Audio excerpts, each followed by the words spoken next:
Hello everyone, ये है आपके question bank class 10th social science. यहाँ से चालू करने वाले हैं अपन आज की क्लास को। तो यहाँ पर जरा गौर फरमाइएगा। अध्याय नंबर 6 से हम बात करेंगे। अगर आपको अध्याय 5 तक देखना है, मतलब कि लेसन 5 तक देखना है आपका, तो वो हमने आपको पिछली कक्षा में बताया था। मैं उसकी लिंक आपको डिस्क्रिप्शन में अटैच कर दूं, चलेगा? ठीक है। अध्याय का नाम उपनिवेशवाद और शहर, एक शाही राजधानी की कहानी है।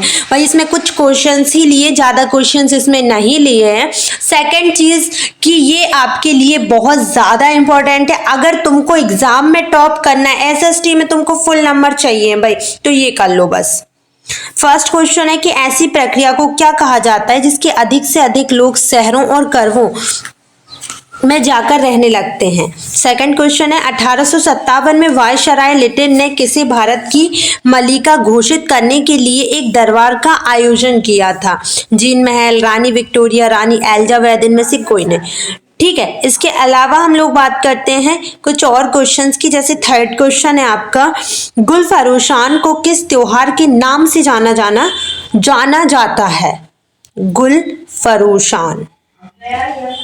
फरोशान हो, क्या बोलेंगे? पत्तों का त्योहार, फूलों का त्योहार, मादी का त्योहार, या फिर फलों का त्योहार? अच्छा, एक बात बता दूं, अगर जैसे इंग्लिश मीडियम वाले बच्चे देख रहे हैं, भैया गूगल पे जाके ट्रांसलेट कर लो इसको, क्योंकि आप लोगों का इंग्लिश वर्जन हमको खुद बनाना पड़ता है, उसमें बहुत टाइम लगेगा। इसलिए मैं सोच रही हूँ कि पहले आपको हिंदी वर्जन दे देती हूँ और आप लोग स्क्रीनशॉट लो और गूगल पे ट्रांसलेट कर लो।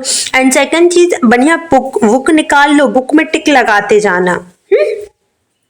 सफलतापूर्वक गुंबद का इस्तेमाल करने वाली पहली इमारत कौन सी थी? यहाँ पर 4 क्वेश्चन है। नई दिल्ली और शाहजहांबाद की रूपरेखा तय करने वाले 2 वास्तुकार कौन थे? अंग्रेजी भीड़ भरे स्थानों में को खालिस्तान मानते थे। खालिस्तान के नाम से आज हम पहला जो हमारा अतीत है उसके सारे इंपॉर्टेंट जितने भी चैप्टर्स हैं वो सारे इसी वीडियो में कंप्लीट हो जाएंगे, टेंशन नॉट। खालिस्तान के नाम से 1888 लिखा है, कितना लिखा है? 1888 में एक विस्तार योजना तय की गई थी। सही गलत देख लो, 4 क्वेश्चन दिए। पश्चिमी विश्व में आधुनिक शहर औद्योगिकरण के साथ विकसित हुए। सूरत और मछलीपट्टनम का 19वीं शताब्दी में विकास हुआ। 20वीं शताब्दी में भारत की ज्यादातर आबादी शहरों में रहती थी। 1857 के बाद जामा मस्जिद में 5 साल तक नमाज नहीं हुई। अब हम बात करेंगे आगे मिलान करने की। लाहौर गेट सुधार योजना कौन से सन में हुई? भारत का विभाजन, दिल्ली सुधार ट्रस्ट और दिल्ली कॉलेज की स्थापना। ये आपके लिए बहुत ज्यादा इंपॉर्टेंट है, 8th के बच्चा पार्टी, ये चारों कर लेना तुम लोग।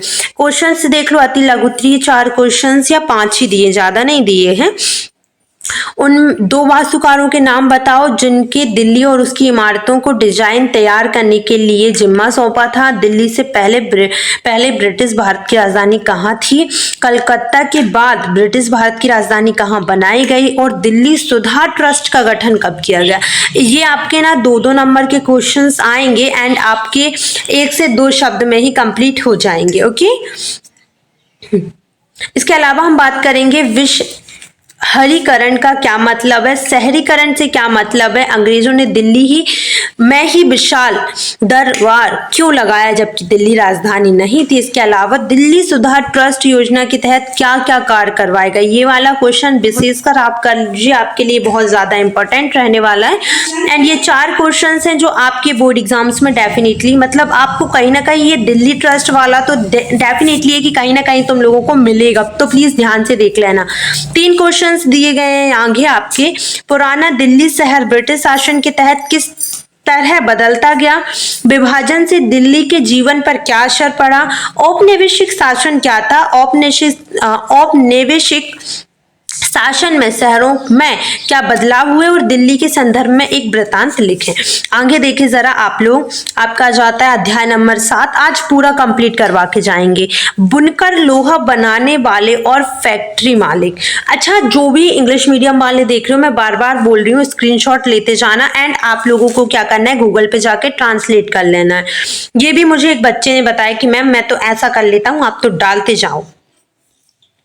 उत्तर भारत में बुनकर किसे कहा गया है? साले या कैकुलार को, देवांग को, जुलाह या मोमिन को या फिर तेली को?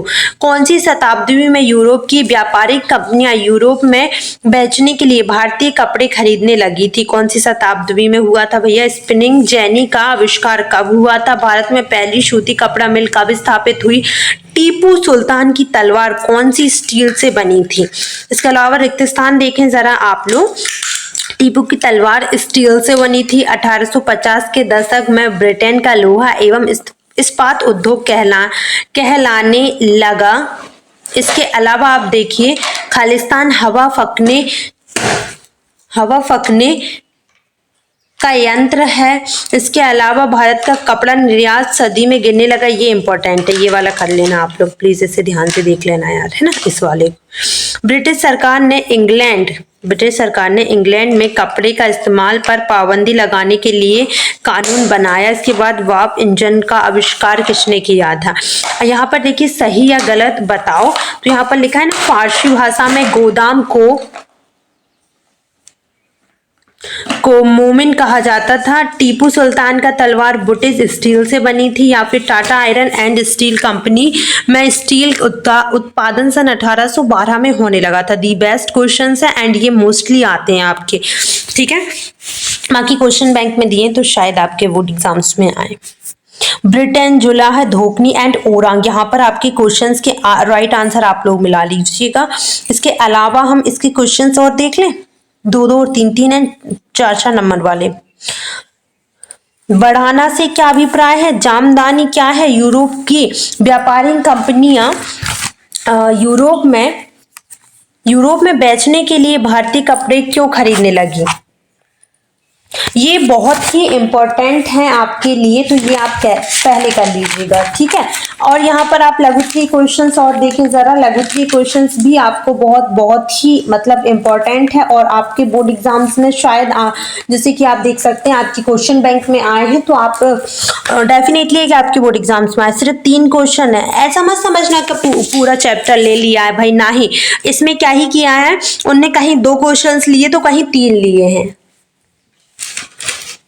19वीं सदी में भारतीय लौह प्रगलन उद्योग का पतन क्यों हुआ? ब्रिटेन में कपास उद्योग के विकास से भारत के कपड़ा उत्पादक पर किस तरह से प्रभाव पड़ा?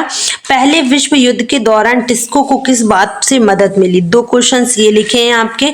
भारतीय वस्त्र उद्योग को अपनी शुरुआती सालों में किन समस्याओं से जूझना पड़ा था?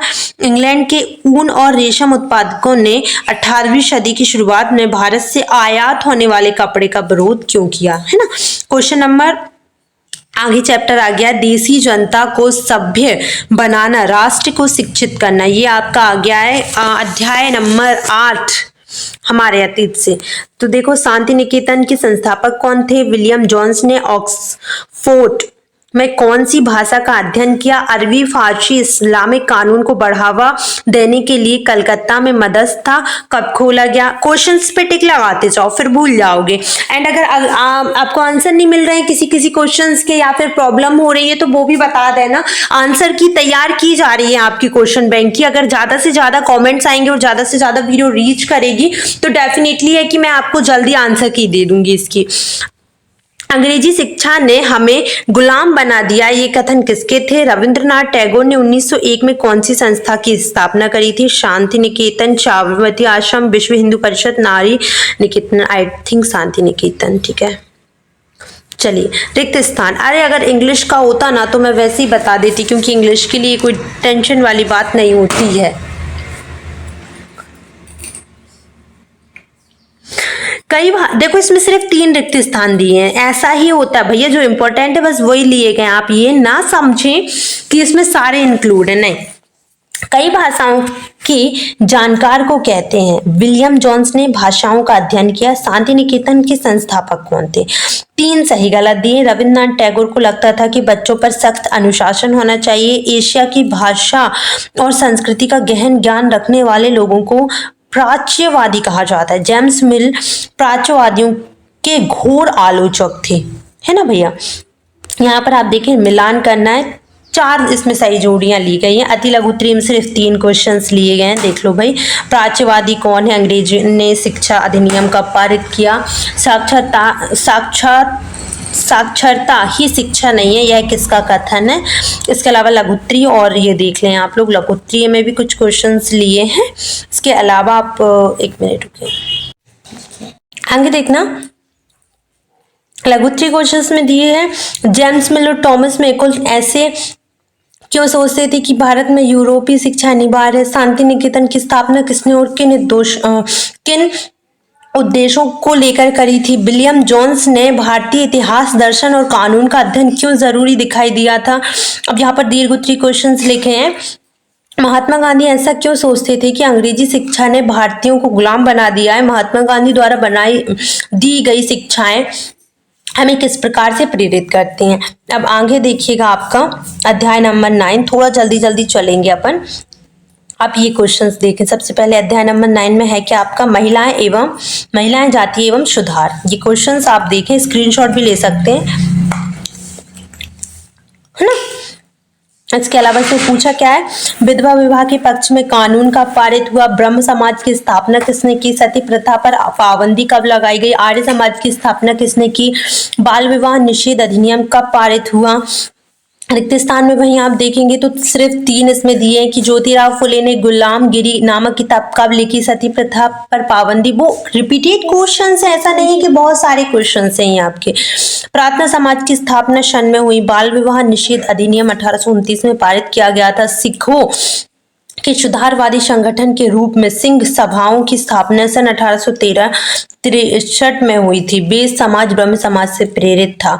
इसके अलावा ये देखो भाई, सती प्रथा, विधवा विवाह, बाल विवाह एंड ब्रह्म समाज की स्थापना सन वाले क्वेश्चंस हैं। ये कुछ क्वेश्चंस इसके लघु उत्तरीय हैं, इसके स्क्रीनशॉट ले लो ये वाले, ठीक है। और मैं अपने टेलीग्राम चैनल पर ये सारी पेजेस डाल दूंगी ताकि आप लोग रीड आउट कर सकें, बहुत अच्छे से पढ़ सकें। अध्याय नंबर 10 देखें आप, सबसे पहले आप स्क्रीनशॉट ले लें, ठीक है।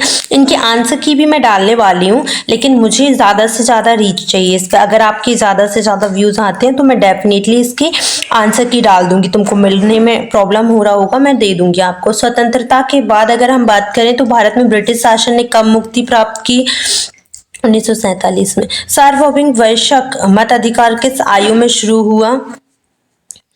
संयुक्त राष्ट्र संघ की स्थापना कब हुई।